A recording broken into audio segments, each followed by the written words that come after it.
감사합니다. 예, 먼저 사진을 한번 보시기를 바랍니다. 자, 저기 찬양단에서 찬양을 하고 있습니다. 그런데 찬양하는 모습이 좀 어떻습니까? 열심히 찬양을 하고 있으면서 저기 뒤에 서 있는 청년을 보면은 두 손을 이렇게 하고 열심히 열정적으로 찬양을 하고 있는 그런 모습을 볼 수가 있습니다. 아주 힘있게 또 감격적인 어떤 그런 찬양을 하고 있다, 이렇게 저 모습을 통해서 좀 보여집니다. 그 다음에 사진을 하나 봅니다.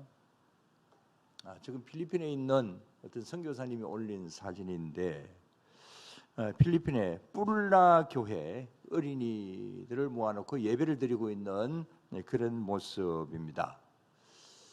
자, 여기 또 필리핀에서 오신 우리 교인들도 있는데, 자, 저 교회는 천막을 치고 예배를 드리고 있는 아주 환경으로 보면은 보잘것없는 그런 교회입니다. 근데 저기 보면은 어린이들이 가슴을 치면서 울면서 기도하고 있고 또 찬양하고 있는 그런 모습을 볼 수가 있습니다. 자, 이 두 사진에서 보는 예배 드리는 그 모습이 좀 어떻습니까? 뭔가 좀 감동적인 어떤 그런 예배를 드리고 있다, 이렇게 생각이 되지 않나요?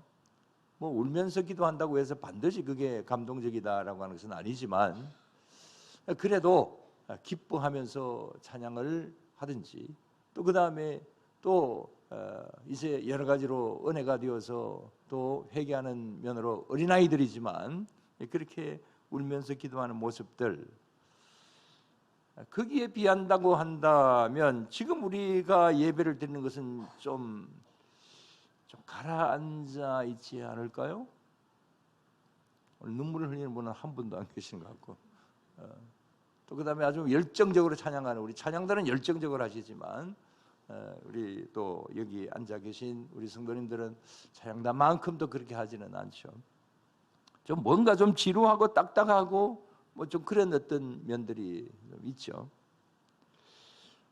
우리 학생들은 오후에 나오기 때문에 오늘 뭐 거의 안 보입니다만은, 이번에 우리 학생의 시간에 나누어 줄 그 설문지를 보니까 뭐 이런 내용들이 있더라고요.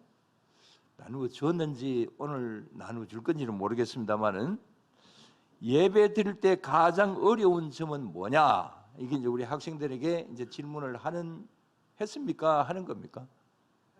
할 겁니까? 사지선다형인데 가장 어려운 점은 뭐냐? 1. 찬양, 2. 설교, 3. 기도, 4. 같은 학생들과의 교제. 학생들이 어떤 대답을 할까요? 제가 보나 안 보나 설교, 이렇게 나올 거예요, 아마 틀림없이. 여러분들도 한번 질문해 볼까요? 지금 현재 여러분들이 가장 어려운 점, 좀 지루하고 답답한 것이 뭡니까? 찬양, 설교, 기도, 교제. 자, 어디입니까? 다짐고 설교, 그러겠죠? 제가 기분이 좀 나쁩니다, 그렇게 하면. 자, 왜 예배가 지루하고 감동이 없을까? 여기 필리핀 교회 어린이들은 왜 그렇게 감동적으로 예배를 드렸을까? 왜 이런 차이가 날까? 그건 여러 가지 이유가 있겠죠. 뭐 문화적인 차이도 있고, 그 다음에 또 이 교회 예배 방법의 차이도 있겠고, 또 뭐 여러 가지 개인적인 어떤 차이도 있을 것입니다. 아무튼 저 동남아 지역에, 저는 뭐 필리핀을 자주 갑니다만은, 거기에는 주로 아주 열정적으로 찬양하고 열정적으로 기도하고 이제 이런 모습들이 많이 있습니다. 물론 성경적인 지식이나 이런 것은 뭐 우리가 훨씬 낫습니다만, 저는 실천신학을 전공하면서 이런 면으로 그 나름대로 연구하고 또 분석도 해보고, 뭐 목회자니까 또 예배를 인도하는 자이니까 어떻게 하면 은혜와 감동이 있는 예배를 드릴 수 있을까, 뭐 이런 면으로 정말 많은 고민을 하죠. 또 이런저런 시도를 하기도 합니다. 그런 중에 발견한 말씀이 바로 오늘 여기 본문 4장 23절에서 24절의 말씀이었습니다. 자, 이 말씀을 자세하게 제가 좀 보면서 원어도 살펴보고 그러면서 마치 산삼을 발견한 신만이처럼 이 말씀을 보고 정말 신받다라고 하는 어떤 그런 말을 외치고 싶은 그런 마음이었습니다.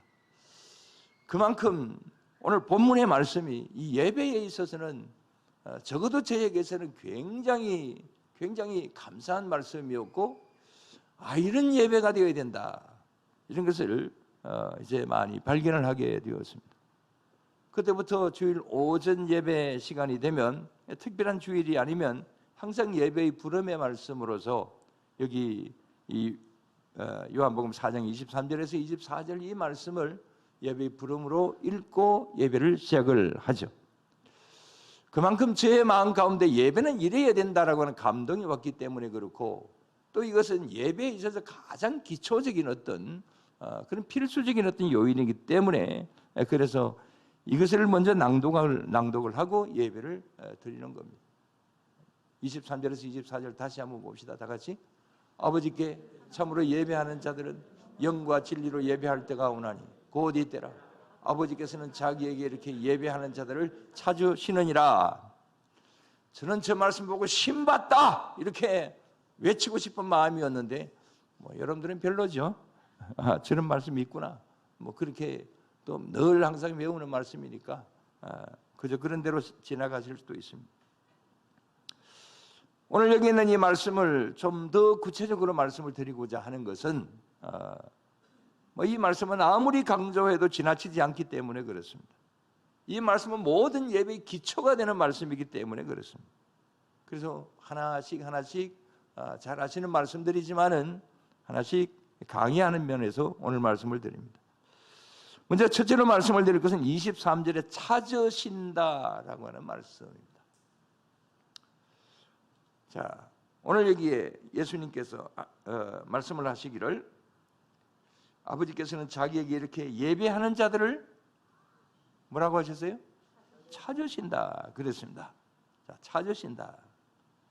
이 말씀을 조금 더 분석을 해본다고 한다면 여기의 이 예배에는 초청자가 계십니다. 찾으시는 분이 계십니다. 누구십니까? 하나님이십니다. 그러면 이 초청받은 사람은 누굽니까? 하나님이 찾으시는 대상은 누굽니까? 바로 우리들이죠. 그렇죠? 자, 이런 말씀은 성경 곳곳에 나옵니다. 예를 들어서 누가복음 14장 16절 이하에 보면 어떤 사람이 잔치를 베풀고 많은 사람들을 초청을 합니다. 여기서도 초청자는 이 비유의 말씀이지만 초청자는 하나님이 있습니다. 초청받은 자는 우리들입니다. 그러면 초청받은 자는 하나님이 초청을 하시니까 당연히 여기에 이제 와야 되는 것이죠. 그러나 그 누가복음 14장에 보면 사람들이 다 오지 않습니다. 어떤 사람은 나는 밭을 샀기 때문에, 어떤 사람은 나는 소를 샀기 때문에, 나는 장가를 갔기 때문에 이런저런 면으로 핑계를 대면서 오지를 않습니다. 그래서 초청자이신 하나님의 그 말씀에 응답하지 않는다, 이런 것으로 말씀을 하고 있죠. 지금 현재 우리나라의 현실은 어떻습니까?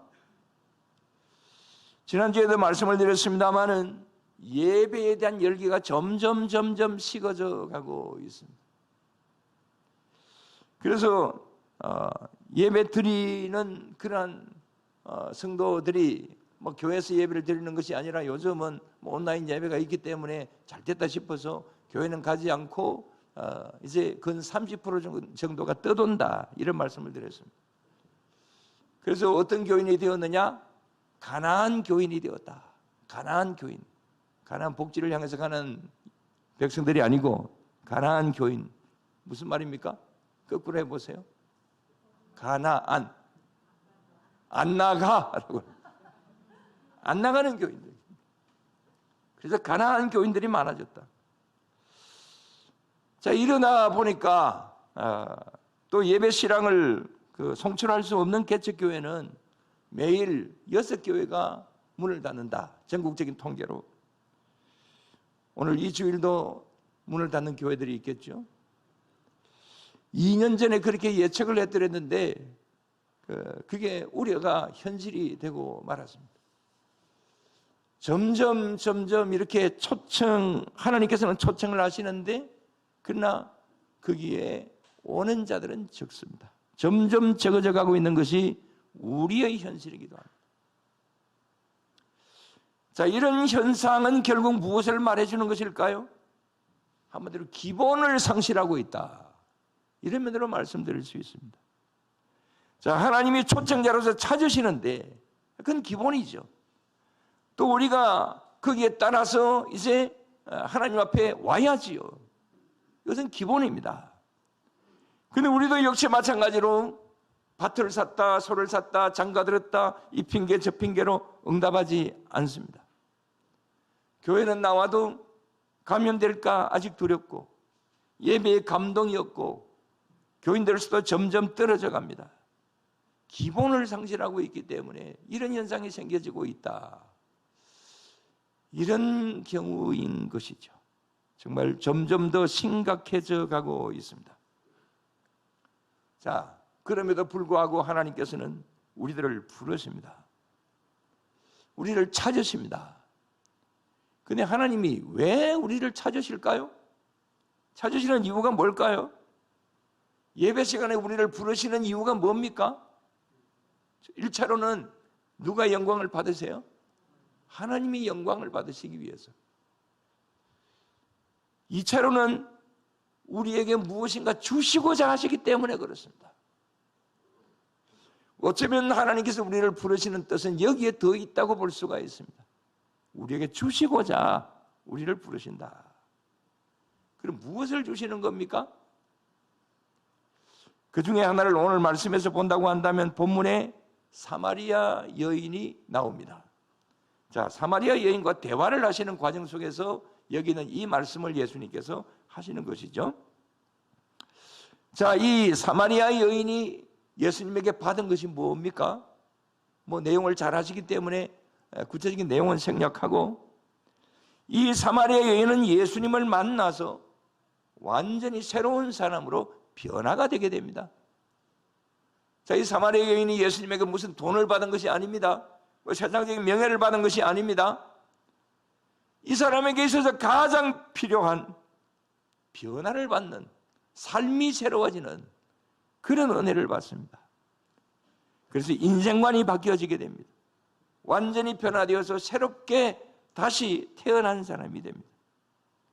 그저 예배에 대해서 말씀만 나누었을 뿐인데 여기에 이 사마리아 여인은 이렇게 달라지게 됩니다. 이게 예수님께서 이 여인에게 주신 선물이죠. 하나님께서 이 여인에게 주신 선물입니다. 자, 이런 변화에 대해서 로마서 12장 1절에서 2절에서는 자, 이런 말씀들을 하고 있습니다. 자, 다 같이. 그러므로 형제들아, 내가 하나님의 모든 자비하심으로 너희를 권하노니 너희 몸을 하나님이 기뻐하시는 거룩한 산 제물로 드리라. 이는 너희가 드릴 영적 예배니라. 또 2절에 다 같이. 너희는 이 세대를 본받지 말고 오직 마음을 새롭게 함으로 변화를 받아 하나님의 선하시고 기뻐하시고 온전하신 뜻이 무엇인지 분별하도록 하라.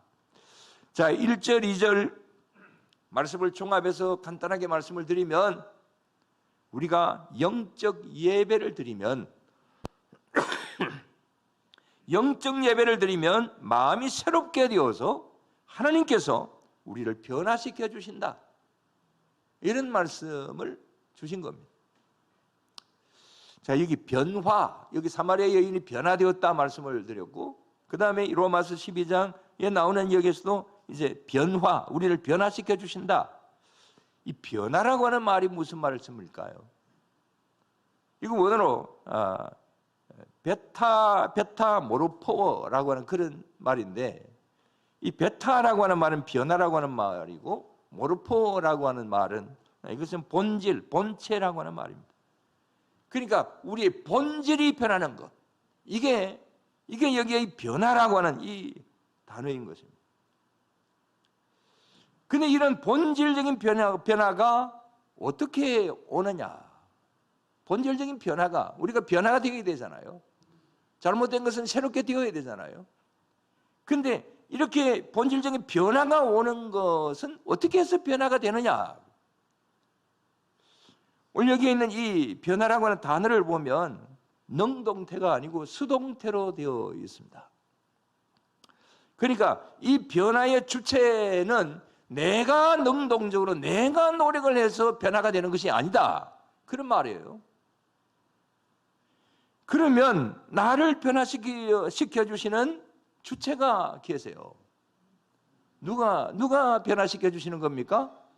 하나님이 변화시켜주시는 것이죠. 그래서 내가 나를 변화시키는 것이 아니라 내가 하나님의 초청을 받아서 하나님 앞에 나아갈 때에 그렇게 수동적으로 하나님 나를 변화시켜 주십시오라고 그렇게 나아갈 때에 하나님께서 하나님의 힘으로 근본적인 본질과 본체를 바꾸어 주신다, 이런 겁니다. 여러분, 이 사실을 믿으시기를 바랍니다. 내가 나를 변화시키는 것이 아니라 내가 수동적으로 하나님 앞에 나아갈 때에 근본적으로 바꾸어 주시는 분은 누구시다? 하나님이시다. 그럼 이 사실을 다시 한번 믿으시기를 바랍니다. 아무튼 하나님께 드리는 예배는 이렇습니다. 사람을 다시금 살려주십니다.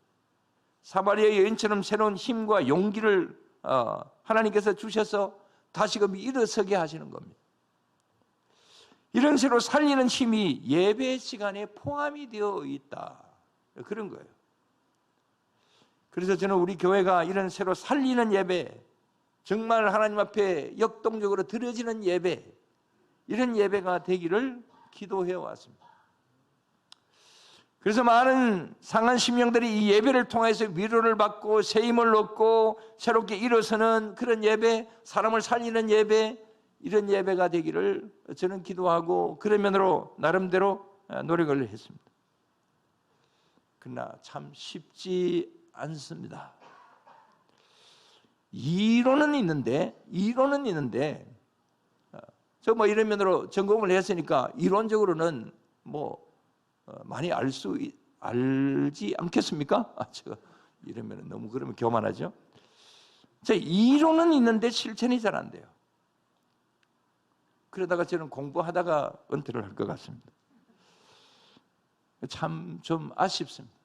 그래서 제 마음속에 10년만 젊었어도 이런 마음이 참 많이 듭니다. 자, 그러면 이 세 번째로 이런 위로와 새힘과 새롭게 일어서는 이런 은혜가 있는 감동적인 예배는 어떻게 하면 되는 걸까요? 그게 어디서 오는 걸까요? 자, 아까 그 사진을 다시 한번 봅니다. 자, 역동적인 예배를 드리는 것 같습니다. 저 찬양단, 그 다음에 저 어린 학생들, 우리 보면 초등학교 정도밖에 안 되겠습니다. 그러나 저 어린이지만 또 저 청년들 정말 역동적으로 예배를 드리고 있습니다. 그러면 저 모습과 우리의 모습은 어떻게 다른가? 저기는 왜 저럴까? 그것은 그 무엇이 있기 때문에 그렇습니다. 저 안에 그 무엇이 있기 때문에 그렇습니다. 그 무엇이 무엇일까요? 그럼 바로 24절에 하나님은 영이시니라. 여기에 그 원인이 있다고 볼 수가 있습니다. 영이신 하나님이 이 예배 시간에 저 예배 시간에 사진에 있는 저 예배 시간에 성령님을 통하여서 무엇인가 역사하시기 때문에 저기 있는 저 어린이들이 저기 있는 저 찬양대원들이 마음에 뜨거움이 있었던 것이죠. 그런 가운데서 저렇게 역동적인 찬양을 할 수가 있고 또 기도할 수 있고 그런 것이죠. 우리 교회 식당에 이런 말이 붙여져 있죠. 알파는 미소, 알파인지 오래돼가 다 잊어버렸어요. 알파는 미소, 감동, 능력 그랬습니다.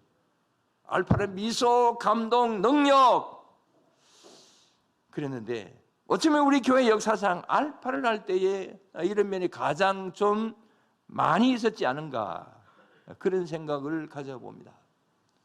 그때는 이렇게 우리 게스트들이 들어오시는 그 순간부터 시작해서 우리 앞에 나와서 찬양을 합니다. 그 다음에 또 성령님을 사모하는 마음들이 있었습니다. 무엇인가 한번 열정적으로 해보자라고 하는 그런 마음 속에 우리 여기 여러 수고하시는 분들의 마음 속에 있었습니다. 그런 면에서 또 많은 열매들이 맺혀졌다, 이렇게 생각이 듭니다. 아무튼 이 미소 감동 능력은 이 예배 시간에 성령님이 강하게 역사하여 주실 때에, 그런 때에 가장 많이 일어난다. 이건 분명한 사실입니다. 그렇다면 이런 영이신 하나님께 어떻게 예배를 드려야 될 것입니까? 24절을 다시 한번 봅시다. 다 같이. 하나님은 영이시니 예배하는 자가 영과 진리로 예배할지니라. 자, 여기서 무엇으로? 영과 진리로 예배할지니라. 자, 여기 영에 대해서 잠시 말씀을 드립니다. 여기 원어로는 퍼뉴마라고 하는 그런 말인데 성령 하나님을 이야기하는 것이죠. 성령께서 나의 영의 자리에 이미 계십니다. 근데 우리는 이걸 알지를 못합니다. 뭐 알기는 아는데 그러나 실제로 의식을 하지 못하고 살아갈 때가 많습니다. 그래서 수요일 저녁에 그런 말씀을 많이 드립니다. 예배를 드릴 때 기도를 이렇게 하십시오 라고 그렇게 말씀도 많이 드리고, 또 그 다음에 수요일 저녁에 그렇게 기도합니다. 내 안에 계신 성령님, 이 예배 시간에 내 영의 자리에 충만하게 임하소서. 그래서 영이신 하나님을 만나게 해 주시옵소서. 뭐 이런 대로 기도하자고 하고, 또 제가 그렇게 기도합니다. 자, 이걸 줄여서 더 간단하게 성령님 임하소서, 내 영의 자리에 임하소서. 한번 따라합시다. 성령님 임하소서, 내 영의 자리에 임하소서. 자, 이렇게 오늘 여기에 영으로 하나님 앞에 예배하라, 이렇게 말씀이 있는데, 이 영으로 예배를 드리는, 내 안에 계신 성령께서 내 영의 자리에 계시는데, 내 안에 성령께서 충만하게 임하시게 될 때에 우리는 거기에서 역동적인 어떤 그런 것이 일어날 수 있다는 겁니다. 아까 변화는 어떻게 해서 일어난다 그랬습니까? 변화라는 단어는 수동적이라 했습니까? 역동적이라 했습니까? 예. 나는 내가 변화를 시킬 수 있는 것이 아니고 성령 하나님께서 역사하실 때에 내가 거기에 순응해서 내가 하나님을 찾을 때에 거기에서 일어나는 것이죠. 그래서 성령 하나님 임하여 주십시오. 나를 변화시켜 주십시오. 내가 이렇게 나아갈 때에 성령께서 역사하시는 것이죠.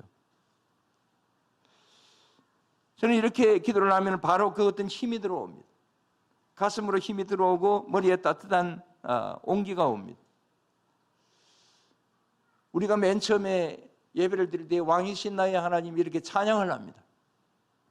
여러분 그냥 입술로만 하시지 마시고 왕이신 나의 하나님, 이렇게 우리가 그 뜻을, 의미를 생각을 하면서 하나님 앞에 간절히 나아간다라고 하는 그런 마음을 가지고 하실 때에, 찬양을 부를 때에 성령께서 여러분들에게 임하여 주시는 그런 은혜가 있을 수 있습니다. 저는 항상 그렇게 찬양을 할 때에, 왜 그 찬송을 많이 부르느냐 하면, 그렇게 찬양할 때에 성령 하나님께서 저에게 함께 하시는 그런 것을 몸으로 체험을 합니다. 어떤 때는 더 간절하게 기도하고 오면은 주체할 수 없을 정도의 어떤 그런 면이 있습니다. 그런 게 없으면 예배를 인도하기가 힘들어요. 그래서 이런 면으로 우리가 노력할 필요가 있습니다. 하나님 앞에 적극적으로 나아갈 필요가 있습니다. 그러나 여러분들 그렇게 잘 안 되시죠? 왕이신 나의 하나님, 그럴 때에 뭐 하나님께서 나를 좀 만져주시고 나에게 함께 하신다, 이 사실을 여러분 느끼십니까? 막 그런 분도 계실 것이고 전혀 아무 반응도 없는 그런 가운데도 계실 겁니다. 왜 그럴까요? 왜 안 될까요? 뭐 안 된다고 해서 염려하시지 마시기를 바랍니다. 하나님이 내가 그런 현상이 없다고 해서 하나님 나를 안 만나주시는 것은 절대로 아닙니다. 걱정할 필요는 없습니다. 그러나 도마가 부활하신 예수님을 직접 만져보고 확신을 가졌듯이 이런 어떤 체험이 있으면 지금 현재 이 예배 시간에 내 눈에 하나님이 보이시지 않으시지만은 성령 하나님도 계신지 안 계신지 난 모르지만은 그러나 이 시간에 무언가 있구나. 무언가 지금 현재 나를 붙잡아 주시는 그런 모습이, 그런 어떤 느낌이 1분 전에 2분 전에 하고는 지금하고 다르구나. 이런 것을 여러분들이 체험을 하시면 더 확신이 될 수가 있지 않겠습니까? 아까 그 필리핀 아이들과 찬양단 청년들의 모습이 좀 그런 모습입니다. 그 안에 무엇인가 있어요. 무엇인가 느끼는 것이 있어요. 그러니까 거기에서 찬양을 하면서, 그래서 기도를 하면서 그런 어떤 눈물을 흘리거나 회개를 하거나 열정적으로 찬양을 하거나 이런 모습이 거기에 있는 것이죠. 여러분, 저와 여러분들에게 이런 어떤 역동적인 모습이 있을 수 있게 되기를 주의 이름으로 축원합니다. 그래서 우리가 확신 있는, 정말 은혜가 있고 감동이 있는 그런 예배를 드릴 수 있도록 그렇게 여러분들 기도하시고 또 기대하시고 그렇게 될 수 있게 되기를 바랍니다. 사실 이런 게 없으면 예배가 큰 재미가 없어요. 그냥 몸이 건조합니다. 그냥 예배 드리고 그냥 돌아갈 뿐입니다. 그래서 우리는 내 영의 자리에 성령께서 더 강하게 임하실 수 있도록 그렇게 우리는 기도하고 노력을 해야 되는 겁니다. 그래서 다시 한번 말씀드리면 내 안에 계신 성령님 이 예배 시간에 내 영의 자리에 충만하게 임하소서. 그래서 영이신 하나님을 내가 만나게 해 주십시오. 이렇게 여러분들 기도하셔야 되는 거예요. 자, 그 다음에 또 하나는 뭡니까? 무엇으로 예배하라? 영과 진리로 예배하라. 진리, 오늘은 아르데이아라고 하는 그런 말인데 이것은 마음의 진정성 이런 뜻이 있습니다. 마음의 진정성, 진정한 마음의 준비로 예배를 드려야 된다. 그런 말씀이죠. 자, 이런 면으로 우리나라 초기 부흥사인 깡패 출신, 유명한 평양 깡패 김익도 목사님에 대해서 잠시 말씀을 드리면, 제가 신문에 글을 쓰기 위하여서 지금 김익도 목사님에 대하여서 자료를 모으고 연구하고 또 글을 쓰고 이렇게 하고 있는데, 저는 한두 정도만 이렇게 쓰려고 사실은 생각을 해드렸는데, 이 자료를 모아보니까 굉장히 많아요.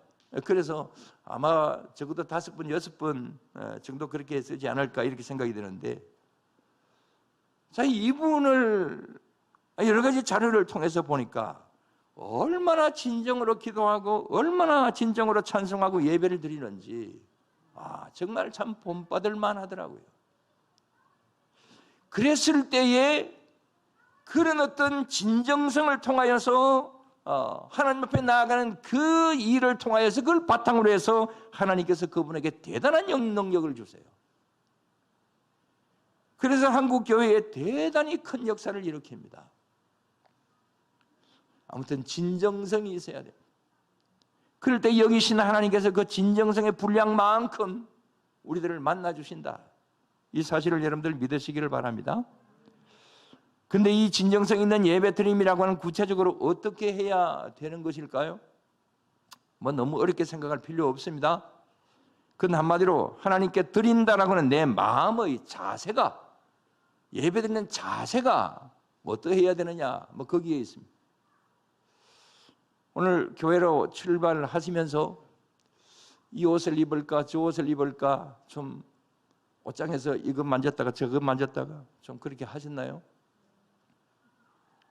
어떤 옷을 입을까? 신은 어떤 신을 신을까? 그냥 세리빠 신고 올까? 구두 신고 올까? 교회는 몇 시에 갈까?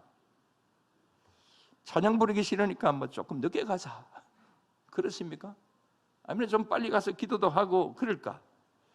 그래서 찬양단과 함께 우리 마음을 내 마음을 좀 열자. 이렇게 해서 좀 그런 마음을 가지고 교회로 오셨습니까? 자, 하나하나 세밀하게 하나님 만날 준비를 진정성 있게 얼마나 예배 드릴 때 예배 드리기 위해서 내가 준비를 했느냐. 여기에 따라서 이게 예배가 달라진다. 예배 드리는 자세가 달라진다. 그런 말이죠. 아까 그 김익두 목사님 같은 경우를 보니까 얼마나 많은 준비를 했는지 모릅니다. 뭐 다음에 한번 예를 들어서 말씀을 좀 드릴까 합니다만은, 자, 이렇게 진정성 있게 잘해서 예배를 드릴 때에 그때 영이신 하나님께서 나를 더 깊게 만나 주시고 더 큰 은혜로 함께 해주신다. 이 사실을 여러분들 믿으시기를 바랍니다. 마지막으로 어릴 때부터 늘 기억하고 좋아하는 말을 하나 드립니다. 그건 헤르만 헤세의 데미안에 이런 말이 있습니다. 알을 깨는 고통이 없이는, 뒷말이 무슨 말일까요? 데미안 안 읽어보셨죠? 알을 깨는 고통이 없으면 새가 탄생되지 않는다. 그런 말이죠. 근데 이런 말이 중국의 사자성어에도 있습니다. 그것보다는 좀 더 좋은 말이더라고요. 줄탁동시라고 하는 말입니다. 한번 들어보신 적이 있습니까? 자, 저겁니다. 줄탁동시. 자, 저게 뭘까요? 자, 이 말은 어미닭은 이 알 속의 병아리가 이제 이렇게 이 품고 있으면은 한 18일쯤 되면은 저기 알 속에 있는 저 병아리가 여기 그 계란을 톡톡톡 친다고 합니다. 왜냐하면 저걸 깨고 나오기 위해서. 그러면 뭐 저 안에 있는 계란 안에 있는 얼마나 저기 병아리가 힘이 있겠습니까? 그러나 톡톡톡 이렇게 소리를 이렇게 내는 그게 있으면 어미닭이 또 밖에서 이렇게 톡톡톡 저 껍질을 깨워준다고 합니다. 그래서 동시에 알을 깬다. 어미닭이 깨워주고 그 다음에 또 안에 있는 병아리가 깨고 나오려고 하는 노력. 그래서 그것을 줄탁동시라고 하는 그런 말을 이제 사자성어로 한 것입니다. 근데 어미닭이 절대로 먼저 저 알을 깨워주지 않는답니다.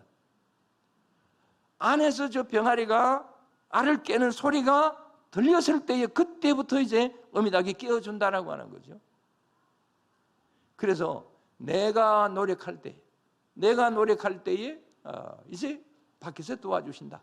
이런 어떤 내가 정말 진정으로 하나님 앞에 나아갈 때에 성령 하나님 나에게 임하여 주시옵소서라고 내가 요청을 할 때에 그때 성령 하나님께서 나의 문제를 해결해 주시고 나를 여러 가지 면으로 은혜 주시는 일들이 있다. 그야말로 저 줄탁동시는 바로 신앙적인 면에서도 적용을 할 수 있는 그런 말이다. 그래서 저 말을 소개를 합니다. 오늘 우리는 항상 예배 드리기 전에 항상 이런 것을 점검을 해야 됩니다. 나는 지금 현재 예배 드릴 자세가 되어 있는가? 내 안에 계신 성령께서 오늘도 나를 이끌어 주셔서 영신 하나님에게로 나를 이제 접붙임해 주실 수가 있는가? 하나님을 만나시게 할 수 있는 하나님의 은혜 가운데로 나아갈 수 있도록 그렇게 내 영의 자리가 준비되어 있는가? 이것을 점검해야 됩니다. 내 마음의 자세가 어떤가? 나는 지금 이제 예배를 드리기 위해서 내 나름대로는 준비하고 내 나름대로는 주님 앞에 나아가기 위해서 예를 썼다라고 하는 어떤 그런 자세가 있느냐? 항상 점검을 해볼 필요가 있습니다.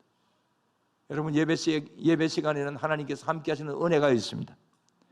예배 시간을 통해서 하나님께서 역사하시는 힘이 있습니다. 예배 시간을 통하여서 하나님께서 우리들에게 주시는 귀한 능력도 있다. 여러분 이 사실을 믿으시기를 바랍니다. 그러면 그것을 나의 것으로 만들기 위해서라도 나는 주님 앞에 나아가야 됩니다. 주님께서는 그것을 주시기 위해서 우리를 초청하셨습니다. 찾으십니다. 그래서 우리 모두 다 잘 준비된 가운데서 영과 진리로 예배를 드리는 그런 우리 모두가 되셔서 그래서 모두 다 항상 큰 은혜를 받으시는 그런 가운데 있게 되기를 바라고 마지막에 우리 항상 처음에 구호를 외칩니다. 뭐라고 합니까? 예배의 성공자가 됩시다. 우리 모두 다 예배의 성공자가 다 되실 수 있게 되기를 주의 이름으로 축원합니다. 기도드리겠습니다. 하나님 아버지 감사를 드립니다. 우리에게 하나님을 바라볼 수 있는 그러한 귀한 시간, 예배 시간을 허락하여 주시고 그 가운데서 저희들을 만나 주심을 감사를 드립니다. 기도를 통하여 만나 주시고 찬송을 통하여 만나 주시고 말씀을 통하여서 저희들을 만나 주시는 줄로 믿습니다. 순서를 통하여서 하나님께서 저희들에게 함께 하시고 만나 주시며 또 저희들의 간절한 기도를 들으시며 우리들에게 필요한 것을 채워주시는 하나님이신 줄로 믿습니다. 그래서 예배가 그저 무미건조한 예배가 되지 않게 하시고 그저 왔다가 가는 예배가 되지 않게 하여 주시옵시고 무엇인가 하나님과의 귀한 만남의 시간이 있어서 무엇인가 달라질 수 있는 저희들이 되게 하여 주시고 진정 하나님께서 나에게 함께하여 주신다라고 하는 그 사실을 인식하고 힘차게 다시금 세상을 나갈 수 있는 그런 우리 모두가 늘 되게 하여 주시옵소서. 언제나 이러면으로 우리를 도우시고 함께하시고 지켜주실 줄을 믿사오며 모든 건 예수님 이름으로 기도드리옵나이다. 아멘. 찬송 40